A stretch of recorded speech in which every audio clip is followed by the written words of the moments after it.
Ashley, and this is Agent Renovation, where I teach winning strategies and considerations to help agents win in their real estate game. In today's video, we're going to speak about why you should not work with every client. In the real estate game, almost all agents fall pitfall to this, and I really don't get it, but it's not about taking everything that you can get. You should not say yes to every listing. Lots of listings over your career will be hard no's, and you probably know at the beginning that you should have passed on it when you reflect later. Over the years in your career, there will be lots of clients that are hard no's, and it is your job as an agent to have enough self-respect and enough pre-planning in place to know what you're going to say no to. And this comes down to your standards. When you have standards in life, it is easy to measure your decisions today and what the future cost of that decision is going to be in your game. So before you can know what clients you should say no to, because everybody's going to have a different type, you first need to know what kind of clients you're willing to work with and work for. You don't have to work for everybody.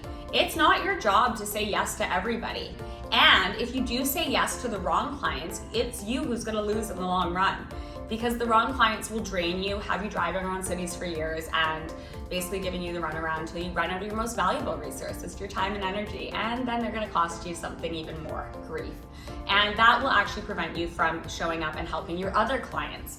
When you have a problem client, it affects all of your clients, because if you have one client draining you or one client that causes you grief to a point that is unbearable, we have to have a reference point here. That reference point will be different for everybody, and that is for you to decide for you. But if you have a client that is taking you to the point of being uncomfortable in your job or draining you, that you're going home exhausted and you just can't even bear thinking about the day, then how do you think you're showing up for your other clients? This is going to cost you greatly in your game. In my opinion, a cost-benefit analysis on clients is always, what am I going to get and what is it going to cost me? It's not only about what am I going to get. Getting listings in dollars sometimes are not worth it because they cost you too much in your long game. It's not always about the short game. So if you're in real estate for the long haul, you need to be thinking about your long game and managing your resources so that you get to stay the best agent you can be. I have a couple examples of things that I have passed on recently. As an agent, I think if you really are paying attention, you kind of know from the very beginning that someone's not the right fit for you. So if you can listen to this feeling and execute on those feelings, you're going to save yourself in the long run. In about a year ago, I had two clients that were getting divorced. And from day one, it was very clear that I was going to be positioned as playing the role of therapist and counselor in this matter between them. Like, it was clear from the beginning that I was going to be positioned in the middle, and I've learned from past experiences that this does not work for me. I did not go to school to be a counselor. I'm not a therapist, and I'm not here for that. To be honest, I find it highly distracting, and I don't really want to hear everyone's problems, not when they're not in relation to the actual real estate sale. If it has to do with the sale of the home, I'm here all day for it, but these matters that aren't, I don't like to get involved in. So when people position me in that role, I remove myself from that role. I thank them for considering me and giving me the opportunity to list their home, and I let them know that it's not the right fit for me and that I wish them well and I'm happy to make some recommendations. In real estate, another type of client that I would let go of immediately is a type of client that doesn't pull their weight. They don't do their part.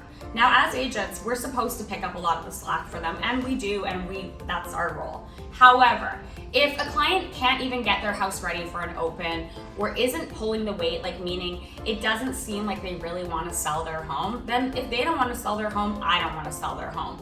I'm not about to go spend my valuable time and energy to put my A-star effort into helping them sell their home when they can't show up and do the part that makes it possible for me to do my job for them. That's a client that should go right away. Another type of client that I've fired many times over, and I have no shame in my game for this type of client, is anyone who asks you to do illegal shit. Somebody who asks you to do something that is definitely not within the rules. They can go right away, because trust me, they will get you in trouble. You don't want to be involved with anybody that's up to no good. Crimes in real estate is as good as it gets for jail time. You don't want to get involved. Last thing you need is a lawsuit or to end up in the paper because you did something you shouldn't do. Now, sometimes these clients will trick you. They will come in with like a friendly approach. They will befriend you. They will do a couple of normal transactions, and then once they're comfortable and they know you are comfortable, they will ask you to do something. At this point, you may think to yourself, well, I've made 100 grand off this client, or man, they've been so good to me, or we've had a relationship for 2 years. No, hard no. They've done this on purpose to you. They have waited until you're comfortable to ask you to do something illegal. At this point, they must go right away, no other considerations. In real estate, we're all pretty clear on what's illegal and what's not, and these major asks will be clear. However, there are other asks over the years I've been asked to do that I'm not comfortable with. For instance, if a client asks you to look up the title on a home that isn't for sale, that they're not interested in buying, or they ask where that homeowner actually lives, or they ask you to look up like an ex-partner and like what their home's worth or what they own now, you don't want to get involved in any of this. Anything that is fringe outside of your job, your role of what you should be doing should be hard no's. Don't give these people second chances, because next thing you know, it's he said, she said, and you're in trouble even though you didn't do anything. There are things in life, just like with partners, if you had a lover that was out cheating on you or doing something illegal, you would leave them. In your job, you need to bring these same standards. It's not about, oh, I can get another listing. Oh, I don't want to lose a client. No, it's that doesn't work for me. I'm only here for professional clients. If you say hard no, the right clients will enter. Just like when you're dating somebody and they're not right for you, there's no room for Mr. Right to enter. It's the same with your clients. If you have the wrong clients eating up your time or getting you in situations you shouldn't be in, you won't have room when the right clients enter your life or to meet them.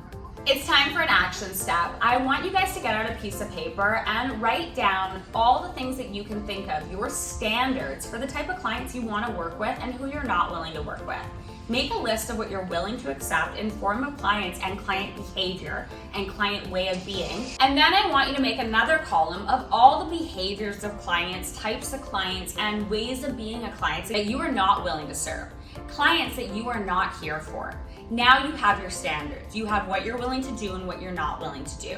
Once you have these lists, it's up to you to hold yourself accountable and know that you chose a winning strategy when you chose that list of what you're not willing to work with. This has been Ashley from Agent Renovation, and if you love my considerations and my strategies in life and in the real estate game, you can hit the like button, the subscribe button, and leave me a comment. I'm always here to help. If you haven't registered yet, make sure you get on my list. Head on over to my website, agentrenovation.com, and register for my door knocking masterclass, 75 videos, and I will turn you into a door knocking pro. Have a great day. Bye.